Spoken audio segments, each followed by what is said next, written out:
അസ്സലാമു അലൈക്കും വറഹ്മത്തുള്ളാഹി വബറകാതുഹു. വിശുദ്ധ റൗള ഷരീഫ് അത് കാണാനും കൺകുളിർക്കെ മനസ്സാസ്വദിച്ചവർ പുണ്യ സന്ദർശനം നടത്താനും ആഗ്രഹമില്ലാത്ത ഒരു സത്യവിശ്വാസിയും ഉണ്ടാവില്ല. മദീന പള്ളിയിലെ ഏറ്റവും ശ്രേഷ്ഠമായ സ്ഥലമാണിത്. മദീനയിലെ റൗളയിൽ പ്രവേശിക്കുക ഏതൊരു വിശ്വാസിയുടെയും അഭിലാഷമാണ്.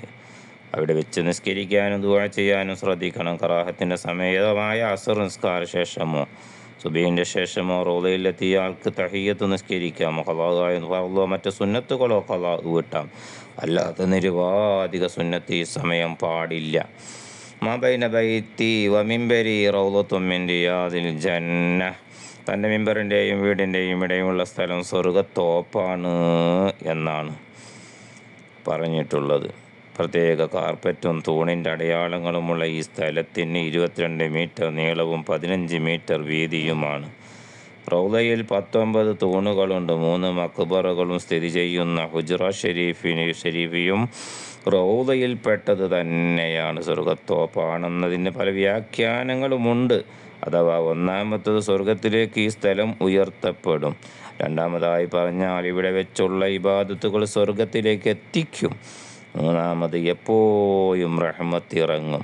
റൗളയിൽ ചെന്നാൽ ഈ പ്രാർത്ഥന പ്രാർത്ഥിക്കൽ പുണ്യകരമാണ്. അല്ലാഹുമ്മ ഇന്ന ഹാദിഹി റൗളത്തും മിൻ റിയാദിൽ ജന്ന ശറഫ്തഹ വകറംതഹ വനവ്വർതഹ ബിനൂരി നബിയിക വഹബീബിക മുഹമ്മദിൻ സ്വല്ലല്ലാഹു അലൈഹി വസല്ലം വഅശ്റനാ ഫീ സുംറതിഹി വഅമിത്നാ അലാ മഹബ്ബതിഹി വസുന്നതിഹി വസ്ഖിനാ മിൻ ഹൗളിഹി വബിയദിഹി ശരീഫതി ശുർബത്തൻ ഹനീഖ ലാ നദ്മഉ ബഅദഹ അബദ ഇന്നക അലാ കുല്ലി ഷൈഇൻ ഖദീർ.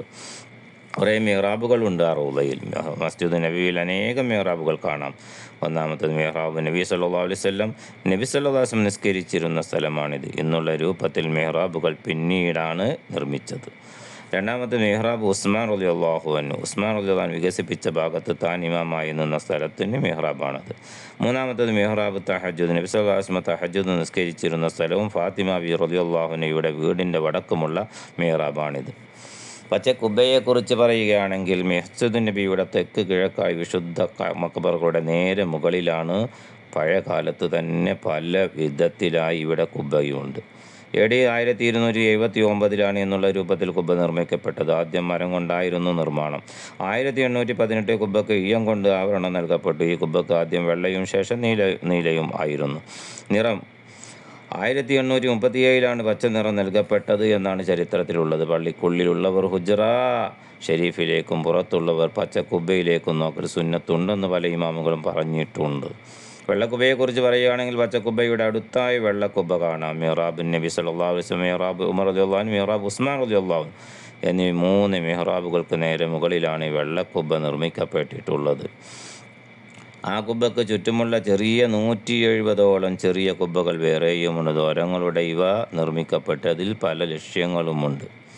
ഒന്നാമതായി വെളിച്ചം പള്ളിയിലേക്ക് ലഭിക്കുക. രണ്ടാമതായി വായു സഞ്ചാരം സുഗമമാക്കുക. മൂന്നാമതായി ബാങ്കിൻ്റെയും ഇഖാമത്തിൻ്റെയും ഖുത്ബയുടെയും ഖിറാഅത്തിൻ്റെയും ശബ്ദ ക്രമീകരണം. AC-യും ഫാനും സ്പീക്കറും ഇല്ലാത്ത പഴയകാലത്ത് ഇവയൊക്കെ ആവശ്യമായിരുന്നു. പല മിനാരങ്ങളുടെയും വാതിലുകളുടെയും മിഹ്റാബുകളുടെയും തൂണുകളുടെയും ജനലിൻ്റെയും പിന്നിൽ പല ചരിത്രങ്ങളുമുണ്ട്. പറയുകയാണെങ്കിൽ ധാരാളം ദൈർഘ്യം വളരെ നീണ്ടുപോകും. അള്ളാഹു ഏതായാലും ഒരു സത്യവിശ്വാസിയുടെ ആഗ്രഹം പൂവണിയാണ്. അള്ളാഹു തൗഫീഖ് നൽകട്ടെ. ആ പുണ്യ റൗള ശരീഫിലെത്തിയ പുണ്യ നബിയോടൊന്ന് സലാം പറയാനുള്ള സൗഭാഗ്യം അള്ളാഹു നമുക്കെല്ലാവർക്കും നൽകി അനുഗ്രഹിക്കുമാറാവട്ടെ. ആമീൻ. അസ്സലാമു അലൈക്കും വറഹ്മത്തുള്ളാഹി വബറകാതുഹു.